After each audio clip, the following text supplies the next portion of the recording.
러시아가 영국의 결의를 시험하려는 시도는 노르웨이해에서도 다시 한번 드러났습니다.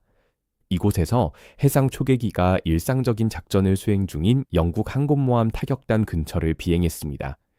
이러한 조우는 여러 목적을 가지고 있는데 러시아가 영국의 작전에 대한 정보를 수집하고 군사적 신호를 강화하며 항공모함 타격단이 접근하는 항공기를 어떻게 탐지하고 대응하는지 관찰할 수 있게 해줍니다.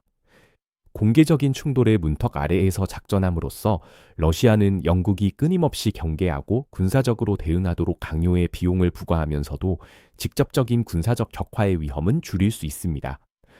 최근의 근접 비행은 러시아 전략 항공기가 영국 제도 주변에서 활동을 급격히 늘린 가운데 발생했습니다. 지난 한 달 동안 영국 영공에 접근하는 러시아 장거리 군용기의 수가 2배로 늘어나 영국 공군이 신속 대응 요격 출격을 더 자주 하게 만들었습니다. 러시아는 국제 공역에 머무름으로써 영국의 지속적인 군사적 압박을 가하는 동시에 영국 공군의 강심이 요격 절차를 시험하고 작전 정보를 수집하며 직접적인 격화로 인한 정치적, 군사적 결과를 피할 수 있습니다.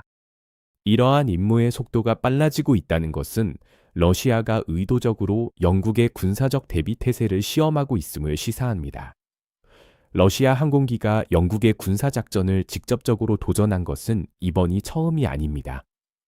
이전에는 흑해 상공에서 임무를 수행하던 중 러시아 전투기가 국제 공역에서 정찰 임무를 수행하던 영국 정찰기를 요격한 바 있습니다. 이는 단순한 신원 확인과는 달리 러시아가 영국의 정찰 작전에 직접적으로 도전할 의지가 있음을 보여주었으며 영국의 군사활동이 영국 영토에서 멀리 떨어진 곳에서도 적극적으로 감시되고 저지될 것임을 시사했습니다. 최근 영국 인근에서의 근접 비행 증가와 함께 볼 때 이 사건은 러시아가 직접적인 격화를 피하면서도 영국에 대한 군사적 압박을 점차 일상화하고 있음을 보여줍니다. 러시아의 압박은 군용기에만 국한되지 않았습니다. 이전 보도에서 언급했듯이 러시아 군함이 시야가 좋지 않은 상황에서 영국 민간 요트를 만난 뒤 경고 사격을 가한 적이 있는데 이는 일상적인 해상조우가 얼마나 빠르게 위험한 상황으로 번질 수 있는지를 강조합니다. 민간 선박을 겨냥하는 것은 심리적 효과를 더욱 증폭시키며 영국의 해상활동에 대한 불확실성을 강화하고 모스크바가 순수한 군사적 조우를 넘어 위협을 사용할 의지가 있음을 보여줍니다. 이러한 사건들을 종합해보면 더 넓은 전략적 목표가 있음을 시사하며 왜 영국이 러시아 군사활동의 중요한 초점이 되었는지에 대한 의문을 제기합니다. 러시아의 최근 군사신호 패턴은 그들의 전략적 취약성의 관점에서도 볼 수 있습니다. 영국은 나토 북부 측면에서 핵심적인 위치를 차지하고 있으며 동맹국들과 함께 위기 상황에서 그린란드, 아이슬란드, 영국 해협을 통해 러시아 해군의 이동을 감시하고 잠재적으로 제한하는 데 중심적인 역할을 하게 됩니다.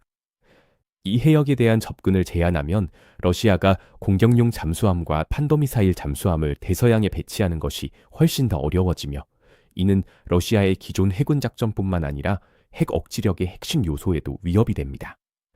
이러한 이유로 모스크바는 위기 상황이 발생하기 훨씬 이전부터 영국의 군사활동을 저지하려는 강한 동기를 갖게 됩니다.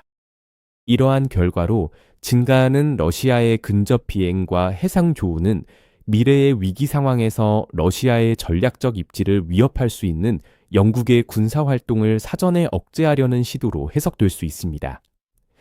전반적으로 최근 러시아 군사활동의 증가는 일련의 고립된 군사사건이 아니라 러시아와 나토 간의 더 넓은 대립 속에서 영국의 전략적 중요성이 커지고 있음을 반영합니다. 이러한 전략적 현실이 변하지 않는 한 러시아는 미래의 위기가 발생하기 전에 영국의 군사행동에 영향을 미치기 위한 비교적 저비용의 수단으로 군사적 위협을 계속 사용할 가능성이 높습니다.